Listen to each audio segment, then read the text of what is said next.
Hello everyone, my name is Vidya Sharma and welcome to my channel that is Vidya Economics Mantra. Students, last video में हम लोगों ने जाना था कि वैल्यू एडेड मेथड को मेजर कैसे किया जाता है, क्या उसका फॉर्मूला होता है एंड कौन से ऐसे प्रिकॉशंस हैं जिनको हमें ध्यान रखना होता है वाइल कैलकुलेटिंग नेशनल इनकम। और हमने ये भी जाना था कि कौन सी ऐसी सबसे बड़ी प्रॉब्लम है जो कि फेस करनी पड़ती है while calculating national income by value added method. So students, उसी सीरीज को कंटिन्यू करते हुए आज हम करने जा रहे हैं कुछ numerical questions related to value added method. So let's get started.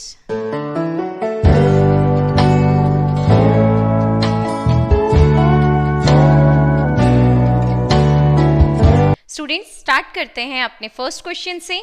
Question is given to you, gross value added at market price you have to find out. आपको क्या निकालना है? Gross value added at market price यानी GVA at MP।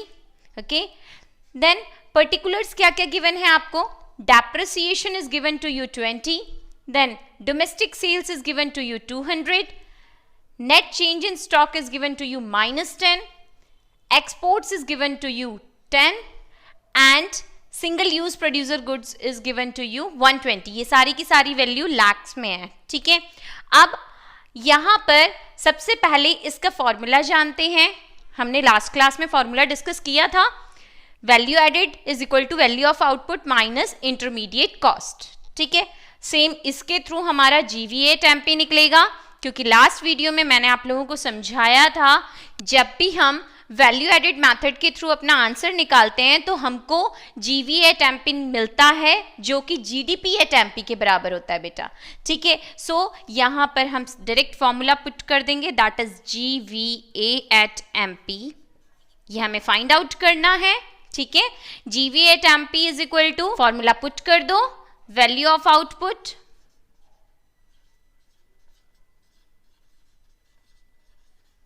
Minus intermediate cost, intermediate cost या फिर intermediate consumption. Value of output क्या given है? Value of output तो हमें गिवन ही नहीं है, तो वैल्यू ऑफ आउटपुट निकालेंगे सबसे पहले। वैल्यू ऑफ आउटपुट क्या होती है? Sales plus change in stock. Change in stock given है हमें, हाँ, नेट चेंज इन स्टॉक यहाँ पर गिवन है हमें, ठीक है। अब हम सेल्स की बात करें तो डोमेस्टिक सेल्स हमें गिवन है यहाँ पर। अब सेल्स बोला है, यहाँ डोमेस्टिक सेल्स गिवन है। मैंने लास्ट वीडियो में आप लोगों को समझाया था जब भी हम सेल्स टर्म यूज करते हैं तो क्या होता है, हमारा एक्सपोर्ट्स उसमें इंक्लूड होता है बेटा, ठीक है। लेकिन यहां पर डोमेस्टिक सेल्स वर्ड यूज कर रहे हैं, ठीक है। सो अगर आप लोगों को डोमेस्टिक सेल्स गिवन होगा तो आप लोग एक्सपोर्ट्स को भी इंक्लूड करोगे, अगर सेल्स गिवन होगा तो एक्सपोर्ट्स को अलग से इंक्लूड नहीं करोगे, इस चीज का ध्यान रखना है। सो हम लोग कैसे निकालेंगे इस आंसर को? वैल्यू ऑफ आउटपुट निकालना है हमें सबसे पहले। वैल्यू ऑफ आउटपुट निकालने के लिए हम लोग क्या करेंगे? डोमेस्टिक सेल्स देन प्लस कर देंगे उसमें एक्सपोर्ट्स, तो ये आ गया हमारे पास sales, domestic sales plus export sales, ठीक है। देन उसके बाद हमने क्या ऐड करना है? वैल्यू ऑफ आउटपुट हमारा पूरा नहीं आया, क्योंकि वैल्यू ऑफ आउटपुट कैसे निकलता है? वैल्यू ऑफ आउटपुट निकलता है sales plus change in stock. अभी हमें नेट चेंज इन स्टॉक भी इसमें ऐड करना है। So net change in stock, ठीक है। इंटरमीडिएट कंजम्पशन कितनी गिवन है हमें? इंटरमीडिएट कंजम्पशन तो गिवन ही नहीं है इसमें, इंटरमीडिएट कंजम्पशन नहीं गिवन है, लेकिन ये सिंगल यूज प्रोड्यूसर गुड्स जो आपको दिया हुआ है दिस इज इंटरमीडिएट कंजम्पशन और intermediate cost. Single use producer goods भी कहते हैं इंटरमीडिएट कॉस्ट को, इसे ध्यान रखना। सो यहां पर आप minus single use producer goods,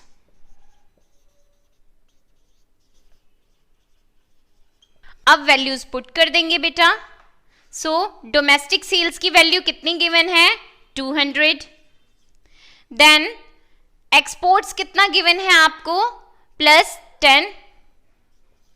then उसके बाद नेट चेंज इन स्टॉक कितना गिवन है? -10। देन उसके बाद आपको इंटरमीडिएट कॉस्ट जो कि सिंगल यूज प्रोड्यूसर गुड्स के टर्म में गिवन है वो कितना गिवन है 120, सो माइनस 120. ओके, देन इसको सॉल्व करेंगे तो आपका GVA एट MP की वैल्यू आ जाएगी ₹80 lakh. This will be your answer. I hope आप लोगों को ये क्वेश्चन समझ आ गया होगा. इसमें कुछ भी नहीं था. It was really very easy. चलिए चलते हैं नेक्स्ट क्वेश्चन की तरफ. नेक्स्ट क्वेश्चन है हमारा, you have to calculate NVA at MP. आपको यहाँ पर NVA at MP find out करना है. गिवन क्या क्या है यहाँ पर आपको पर्टिकुलर्स गिवन है. आउटपुट सोल्ड यूनिट्स कितना 800, यानी 800 यूनिट सोल्ड करी हैं और कितने प्राइस पर यूनिट था 20. ठीक है. डेप्रिसिएशन गिवन है 1000, इंपोर्ट ड्यूटी गिवन है 400, then net change in stock given है -500, इंटरमीडिएट कॉस्ट गिवन है 8000. ठीक है. सो फॉर्मूला पुट करेंगे GVA एट MP. सबसे पहले हम लोग क्या फाइंड आउट करेंगे बेटा, GVA एट MP, जो कि क्या होता है वैल्यू ऑफ आउटपुट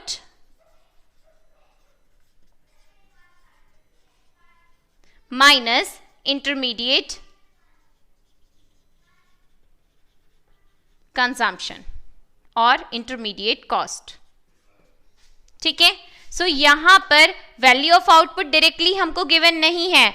हमें सबसे पहले क्या निकालना है, सेल्स निकालना है. ठीक है. सो value of output directly given नहीं है, सेल्स निकालना है. सेल्स भी यहां पर डायरेक्टली गिवन नहीं है.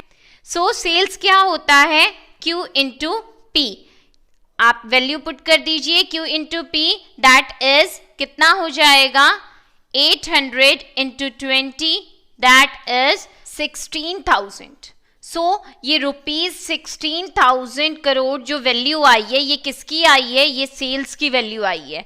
ठीक है. सो सेल्स हमें मिल गया. अब हमें क्या निकालना है, वैल्यू ऑफ आउटपुट.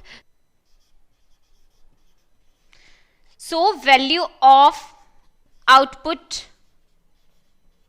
क्या होता है बेटा, sales plus net change in stock. अब सेल्स की वैल्यू कितनी मिली हमें, that is 16,000 plus net change in stock की वैल्यू कितनी है -500. सो हमारे पास आंसर कितना आ जाएगा, वैल्यू ऑफ आउटपुट की वैल्यू कितनी आ जाएगी, दैट विल बी 15,500 रुपीज 15,500. अब हमें क्या फाइंड आउट करना है, GVA एट MP. जब वैल्यू ऑफ आउटपुट में से हम इंटरमीडिएट कॉस्ट को डिडक्ट कर देंगे सो GVA एट MP मिल जाएगा. सो अगर हम GVA एट MP निकालेंगे इसकी वैल्यू कितनी आएगी बेटा, वैल्यू